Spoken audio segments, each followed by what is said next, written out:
Good evening. Welcome to the Glazov Gang. Tonight, a very special guest, Gavin Boby, a lawyer for the Law and Freedom Foundation in the United Kingdom, and he's here with us this evening to discuss the mosque building in the UK, Muslim rape gangs in the UK, and what he is heroically and nobly doing about those phenomena to stop them. Gavin, welcome to the program.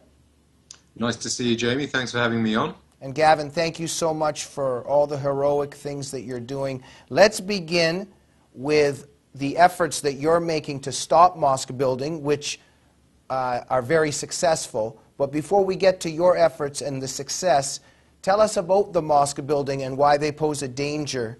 It poses a danger to the United Kingdom. Well, mosque building, mosques are used for the promotion of Islamic doctrine, and people have to realize, and are starting to realize, what Islamic doctrine involves. The notion of war against unbelievers, the notion of conquest and hatred against unbelievers. This is set out in Islamic doctrine. It's set out in the Quran, it's set out in the Hadith and the Sirah. But it also means general social problems. The idea that when you get a mosque, you will tend to get the gradual expulsion and exclusion of non-Muslim people around there. You will notice additionally, initially, things like the parking jihad, which is very annoying for non-Muslim people locally. Gradually, that will progress to dominance, and then people being told, isn't it time you moved? Shouldn't you sell your house to us?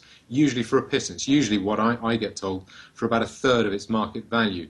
And in the worst stages, occasionally, people are eased out through crime, violence, and putting in their windows and general antisocial behavior in order to turn it into an Islamic area.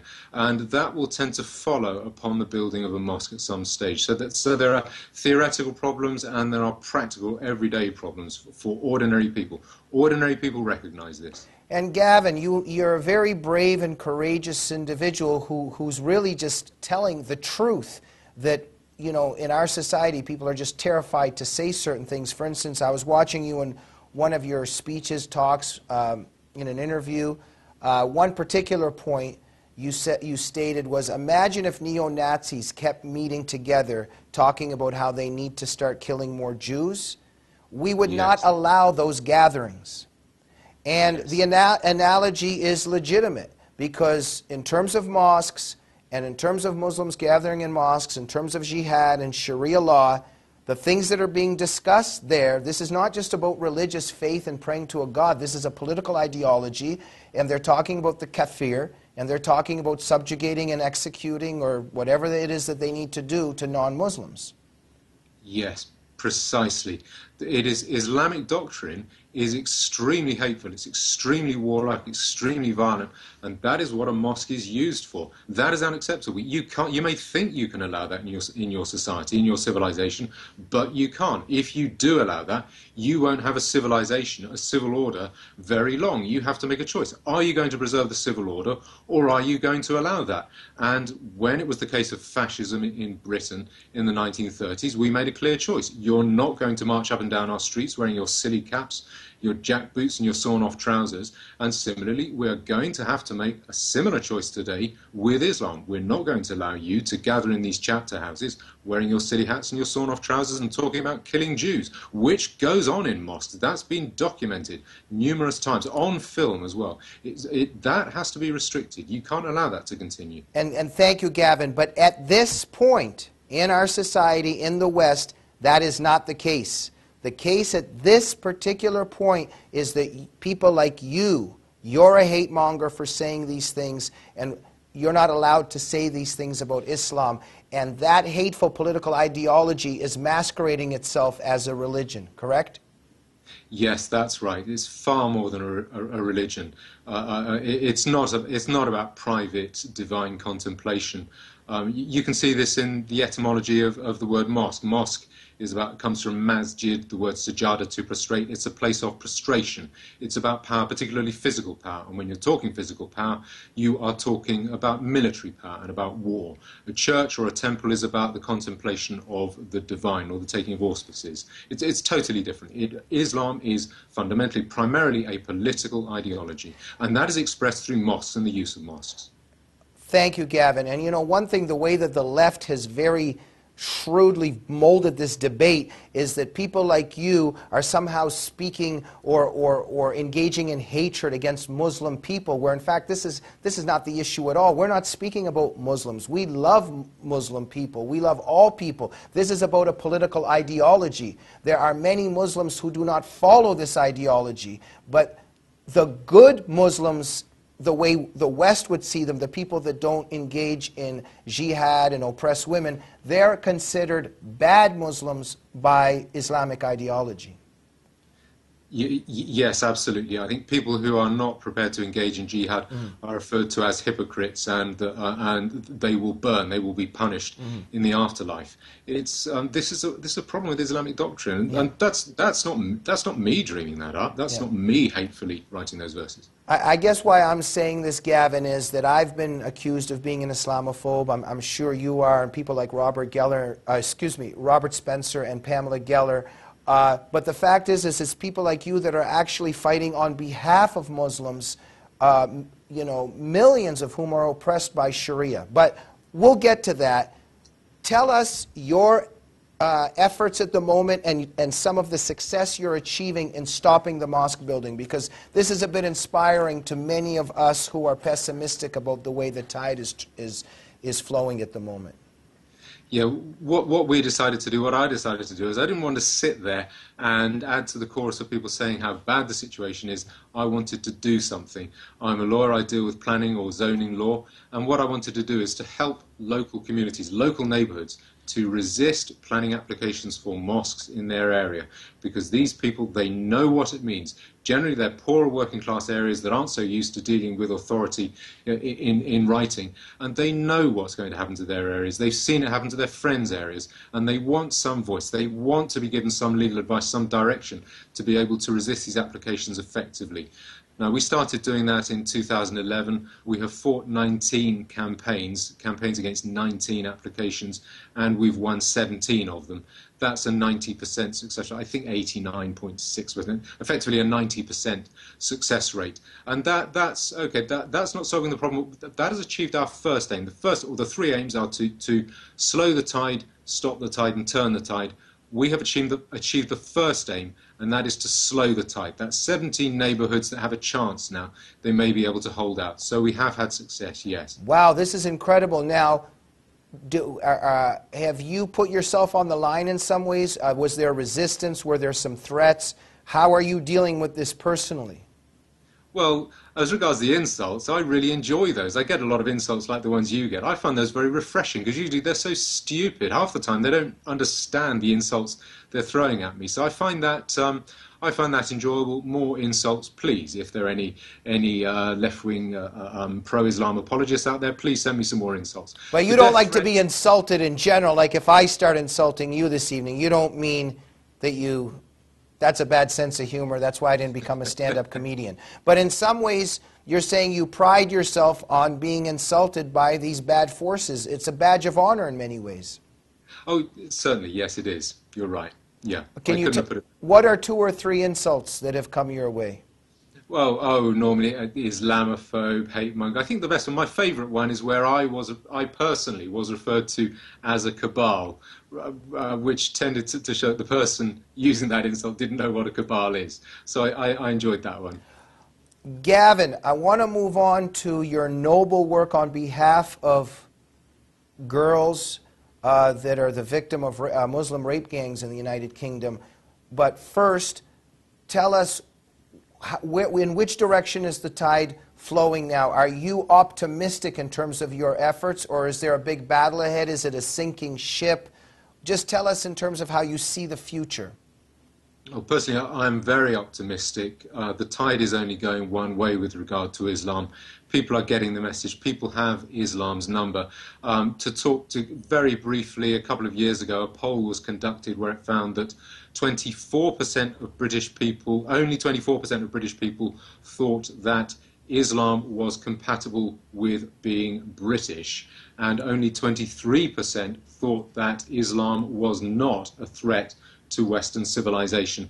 And that's only increasing. We see it particularly with those disgusting Islamic child rape gangs, and that's what they are. They are Islamic child rape gangs. And also with the killing in the open street of drummer Lee Rigby, just hacking him down and almost decapitating him. And people know what Islam is about, and it's only going one way. Islam has reached the top of its stock price. It's only going down in public opinion from now on. We're going to win this. I think it will be straightforward. It's possible it could be easy. I don't know. I wouldn't want to go that far. What I hope, my motivation for doing this, is that I want us to win this whilst retaining our moral authority. The moral authority of the English is high historically. It's been many years, many centuries since we engaged in massacre on English soil. I don't want to see that happen again. But continental Europe may fall to that. We should not. Well, Gavin, we're definitely on the same side. And for me, whether we win or we lose, I'm going to fight till the end.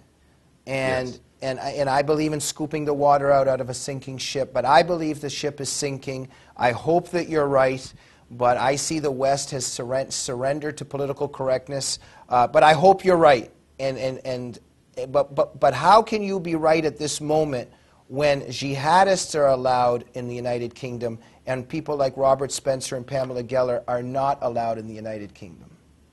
I mean, we're not at a good point in the UK at the moment. Officially, we're not.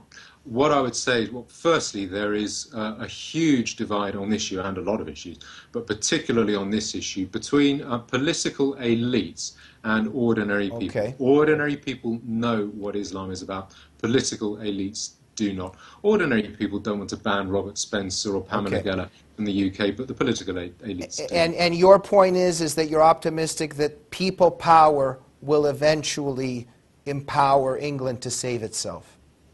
Yes, people power will prevail. The only thing holding up the joint for Islam in the UK and in Europe is political pandering by the elites and handing over money from the elites. It's a parasitic tendency.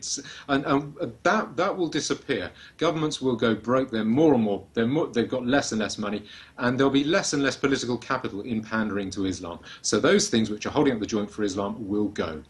Okay, Gavin, tell us a little bit about the Muslim rape gangs in the United Kingdom and how they're targeting young non-Muslim girls for sexual slavery and grooming. Yes, what you get briefly is it's called localized grooming gangs. Localized means it's groups of local men, and that means Muslim men, because Muslim men can discuss raping underage girls between them. It is not condemned within Islam. It is approved of and encouraged, to a certain extent mandated within Islamic doctrine. So Muslim men can discuss it with one another. Shall we go out tonight, fellas, and rape a 12-year-old? Yes, let's go and do it. And non-Muslim men can't do that. If I were to try and propose that to you, you'd think I was crazy and report me to the police. That doesn't go on within Muslim society. And then you get Muslim men getting these girls, and the pattern tends to be one of seduction, abuse, addiction to drugs, then rape, and then enslavement. And I think it goes further than rape. It's a form. When you read what they do, I wouldn't really want to go on about it now, but when you read what they do, rapists don't do that. Really, the sexual destruction. Well, one example is getting a girl and nailing her tongue to the table. That's not really about rape. That's about destruction. And these gangs are almost entirely made up of Muslim men, and their victims are almost entirely ethnic British non-Muslim white girls. If you run the numbers, what you find is that briefly, a Muslim man is between 150 and 200 times likelier than a non-Muslim man to commit this offence. It is as bad as that. Well, this is a form of jihad against non-Muslims. Gavin, we're running out of time. Tell us what you're doing about this. Well, we published a report, the definitive report on that. It's called Easy Meat, and that goes through the history of it and how it is linked to Islamic doctrine. What we would like to do is to support, if there are girls who have been subject to these gangs and let down by the authorities, police authorities or local or child protection authorities. We want to help them to secure redress. So redress that they deserve, partly because so they can be compensated, but so that the authorities will learn they have to do their job properly. They have to do their duty and protect these girls. But primarily what we want to do is to inform people as to what is going on. We have just 2 minutes left. Gavin, the recent introduction of Sharia law by the UK Law Society to be incorporated into British law, another turning point, but going in a bad direction. Your thoughts on that? Very foolish, very stupid. What they're trying to do is to accommodate Sharia. There's only so far you can go with this. The Sharia courts are there because Muslims want them. They are not intended to fit in within British law. They are intended to override British law, and you can't accommodate that. At some stage, you're going to have to suppress. Gavin, what are your final thoughts on the United Kingdom and your efforts, noble efforts in this territory? Well, I wonder how noble it is. I think it's quite fun, actually. I enjoy it. It's nice to win. We always seem to win, so that's always fun. We're doing the right thing. I think my final thoughts are we are going to win. It will be straightforward. We need to do it, keeping our hands clean, retaining our moral authority. Ideally, we will win this war without fighting the battle. That's what I want to do. And very quickly here, sometimes I stretch it out a bit. Gavin, briefly, give us a little bit of your background of what brought you to this battle. I think what brought me to it was frustration at sitting watching it and not doing anything about it, shouting at the TV. My background is I'm a lawyer. I specialise in planning or zoning law, so I thought I would turn that to good use to help neighbourhoods resist planning applications for mosques. That's simply what it is. I wasn't prepared to sit by and watch, even if that meant I had to go down fighting, which is what I expected at the start. I didn't expect to win as much as I'm doing, but it's nice to win. Thank you for everything you're doing. I'd also like to thank our president of the Australia chapter of the Glazov Gang, Mary Ann Young, who has introduced us, and I'm very grateful to Mary Ann for that. It's been an honor to meet you, and I wish you the best. Now, I also want to ask you, Robert Spencer, myself, and Mary Ann Young, we formed a group. It's called The Three, and she has suggested if you join our group, we will call it The Four now. Are you going to be part of our group? That would be fantastic, a great honor. I really look forward to it. Okay, so it's The Four now. It's Gavin Boby, Mary Ann Young, Jamie Glazov, and Robert Spencer, The Four. Super. And we'll wait to see how it becomes The Five. Gavin Boby, thank you so much for everything that you're doing, and best of luck to you in fighting for Western civilization, and we're really grateful to you. Thank you. It's a pleasure. Thank you very much. And we'll see you next week on the Glazov Gang.